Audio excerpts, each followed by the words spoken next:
Il est 19h45, bonsoir à tous et bienvenue dans ce journal.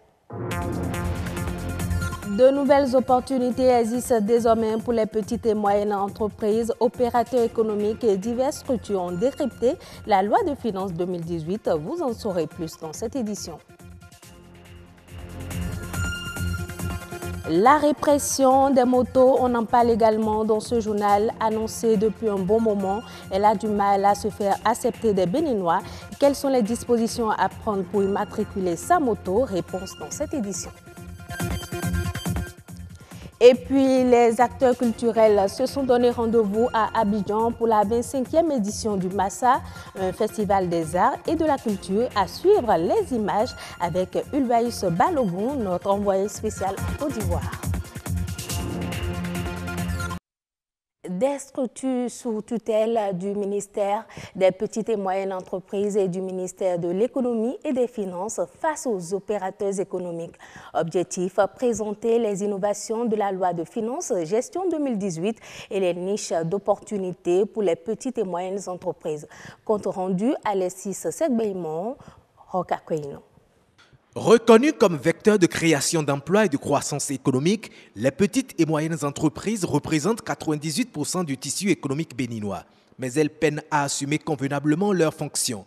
Confrontées à plusieurs difficultés liées entre autres aux impôts, à l'accès au financement et au marché, la plupart préfèrent évoluer dans le secteur informel, un véritable manque à gagner à l'État. Dans son programme d'action, le gouvernement leur accorde une attention particulière. La loi de finances gestion 2018 offre en effet de nombreuses mesures de facilité aux opérateurs économiques pour les inciter à la formalisation presque gratuite de leurs entreprises. À 0 francs par exemple, on peut désormais obtenir le statut de l'entrepreneur donnant droit à certains documents dont l'IFU et la carte professionnelle. Avec 10 000 francs, on peut aussi créer aujourd'hui en quelques heures un établissement. Plus besoin aussi de disposer d'un capital d'1 million de francs CFA avant de créer une entreprise SARL. Autant d'avantages contenus dans le nouveau code d'investissement qui reste inconnu du plus grand nombre des opérateurs économiques.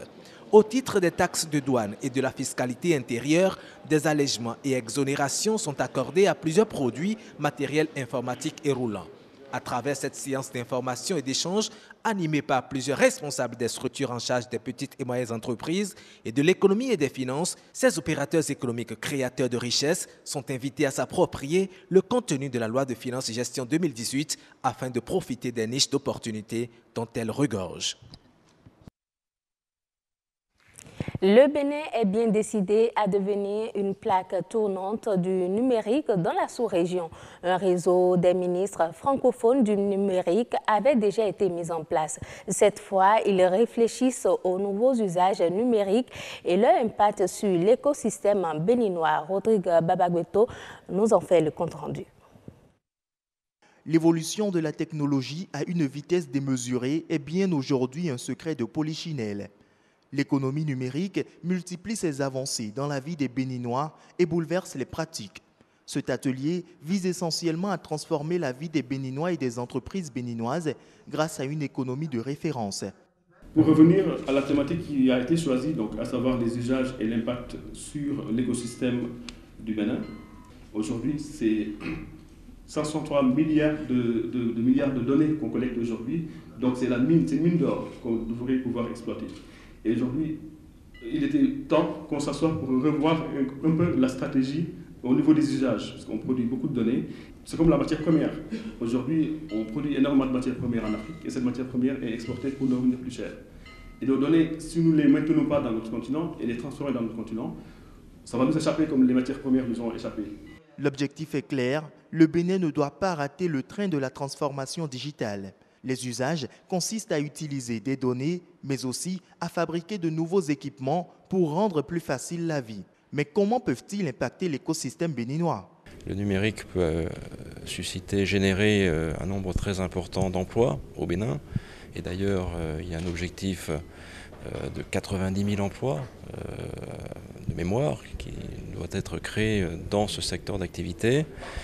Et le numérique peut faire du Bénin un pays phare, peut d'ailleurs contribuer au développement dans les autres secteurs, dans les autres domaines d'activité. Notamment, il peut contribuer à l'inclusion citoyenne, l'inclusion sociale, l'inclusion sanitaire, de manière à ce que la croissance profite à l'ensemble de la population. Ce que nous faisons au Bénin, nous devons garder en tête que non seulement ce doit être rentable pour le Bénin, utile pour le Bénin, mais il faut que ce soit aussi exportable, il faut que ce soit vendable à l'extérieur. La création des usages, le gouvernement va en prendre, sa partie, sa responsabilité en créant les e-services gouvernement vers le citoyen. Donc les usages, c'est d'abord la création et l'innovation de l'ensemble du secteur de l'économie. Pas de l'économie numérique seulement, de l'ensemble de l'économie. Et les usages, c'est ce qui va changer notre vie. C'est ce qui va nous mettre dans le futur, qui va mettre le Bénin dans le futur. Un futur dont les défis ne sont pas à négliger. Au nombre de ceux-ci, la sécurité numérique, l'éducation contre l'illettrisme du numérique et le passage de l'analogie à la TNT. L'immatriculation des motos est désormais une nécessité annoncée depuis quelques années. Cette pratique peine à rentrer dans le comportement des Béninois. Pour s'assurer de son effectivité, une phase de répression est prévue par l'Agence nationale du transport terrestre. Comment et quelles dispositions prendre pour immatriculer sa moto? Élément de réponse dans ce reportage de Dine Bouraïman, Marchel Betoro, présenté par Estelle Pazon. Conduire une moto, c'est bien. Quand elle est immatriculée, c'est encore mieux. Au Bénin, les dispositions sont prises pour faciliter l'immatriculation. Le processus est unique. Le processus habituel que nous connaissons est celui-ci. Lorsque vous achetez une moto et vous n'avez pas encore d'immatriculation, on vous demande votre papier d'achat. Ensuite, on vous demande les papiers de dédouanement. Ensuite de cela, on va vous demander une liste sur laquelle se trouvent plusieurs châssis, dont le vôtre. Vous allez déposer également une photocopie de votre carte d'identité légalisée. La durée de réalisation de l'immatriculation est fixe et précise. Par contre, le coût peut varier compte tenu des caractéristiques de chaque moto. Aujourd'hui, l'immatriculation est possible. En 48 heures seulement, vous avez déjà votre titre de transport et vous pourrez déjà circuler sans être inquiété par personne. Il y a un montant naturellement qu'il faut déposer sur le dossier qui est de 11 500 francs pour les engins qui appartiennent aux détenteurs de la moto même et de 15 000 francs lorsque c'est une mutation. Un montant qui visiblement a varié. Il reste le seul handicap pour la population qui aimerait vivre dans la légalité. En son temps, ça m'a coûté seulement 3 500. Je n'ai pas le prix en tête, mais quelque chose de 10 000, 11 000 si je me rappelle le total. Vu la situation que nous traversons actuellement, nous savons que c'est un peu dur. C'est pour ça que je ne l'ai pas encore fait. Mais entre l'envie d'immatriculer et le défaut de moyens, la sécurité de la population reste la priorité. Quand les motos ne sont pas immatriculées comme ça, là, on veut signaler qu'on a volé une moto, là, on ne peut pas dire c'est telle moto qui est volée. Vous comprenez? Il faut d'abord aller faire la déclaration pour dire que c'est telle moto, de telle marque, etc., etc. Or, tout de suite, à un poste de police le plus proche, là, on peut déjà dire, ah, moto, tel numéro vient d'être volé ou bien vient d'être pris par des voleurs. Et puis, l'information peut circuler tout le long des postes de contrôle qui existent. Ne pas immatriculer sa moto est une infraction. Elle expose son propriétaire à des sanctions selon la loi. Une phase de répression est annoncée pour les jours à venir. C'est depuis des lustres qu'il était prévu que chacun vienne de façon spontanée immatriculer sa moto. Mais nous avons estimé que le Béninois, lorsqu'on ne met pas un peu de pression, il ne se décide jamais. C'est pour ça que nous avons prévu mettre la pression d'ici là. Donc cette pression-là, elle consistera à faire quoi? À raisonner toutes les motos qui n'auront pas de plaque derrière la moto. Immatriculer sa moto, c'est avant tout un devoir citoyen. C'est aussi contribuer au développement sécuritaire du pays. Direction la Côte d'Ivoire où se tient depuis le 10 mars dernier la 10e édition du marché des arts du spectacle d'Abidjan-Massa, une célébration des arts de la scène qui cadre avec le 25e anniversaire de sa création. Massa 2018, c'est plus de 1400 participants et 400 professionnels venus de 67 pays d'Afrique et du monde. Pour l'édition de cette année, les artistes et promoteurs culturels ont réfléchi au modèle économique approprié aux arts de la scène. Ulvaïus Balogun, depuis Abidjan, a rencontré quelques acteurs culturels béninois. Reportage. Abidjan, la capitale ivoirienne, célèbre depuis samedi dernier les arts du spectacle africain.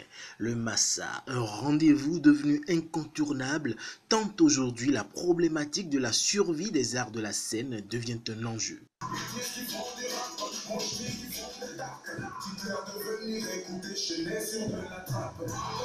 L'aventure a démarré il y a 25 ans, un quart de siècle de lumière, de son, de partage et de découverte du génie créateur africain, le tout au service de la promotion de la culture. D'où l'intérêt de la problématique de cette édition, quel modèle économique pour les arts de la scène? Une problématique propre également au Bénin. Il y a plusieurs sortes de modèles. Moi, ce qui me concerne, dans mes activités, quand je viens par exemple au Massa, c'est pour vendre le Bénin. Vendre le Bénin, vous avez vu, il n'y a aucun stand du Bénin qui est exposé. Quand vous parlez de l'économie, voilà une possibilité pour que nous venions montrer ce que nous avons fait. Regardez le nombre que nous sommes, les artistes. Si nous devons tous aller manger pour 5 fois par jour, où est-ce que nous allons avoir un apport de rentabilité? Il n'y a qu'un seul, le seul modèle économique pour n'importe quel pays africain, c'est de développer l'industrie culturelle. Développer l'industrie culturelle, c'est d'abord donner la possibilité à ceux qui font le métier des arts et de la culture de vivre de leur métier. C'est créer les espaces, organiser les espaces pour que ces artistes-là, toutes tendances confondues, puissent circuler librement, aller s'exprimer comme tout fonctionnaire, 5 ou 6 fois dans la semaine. À la fin, ils seront rémunérés comme tout bon fonctionnaire, ils vont payer les impôts, ils vont s'occuper de leur famille. Et si l'engagement est certain, ces acteurs culturels béninois restent toutefois perplexes. Le Bénin a des grandes ambitions. Malheureusement, le Bénin a des grandes ambitions, mais a une très mauvaise organisation dans ces ambitions. Vous ne pouvez pas construire un modèle économique en disant il n'y a rien. L'actuel modèle économique du Bénin, c'est qu'on veut repartir à zéro. On ne veut pas consommer l'existant. Vous voulez commencer avec les classes culturelles, mais vous oubliez qu'il y a des artistes qui ne sont plus à ce niveau-là, qui ont monté d'un cran, qui ont besoin d'exercer leur métier au quotidien. Un modèle économique rentable au Bénin, comment faire alors? Si nous voulons relever un défi au Bénin, j'ai dit, prenez l'exemple, on peut prendre 20 maisons des jeunes. On appelle les professionnels, ils vont travailler sur les 20 maisons des jeunes pour les remettre dans les normes. Ça ne sera plus à la disposition des communes. Ça va rentrer dans le giron de l'État pour créer les conditions pour les transformer en des centres multidimensionnels. Un centre multidimensionnel, c'est un centre où l'artiste, confirmé ou en herbe, il est capable de venir renforcer ses capacités.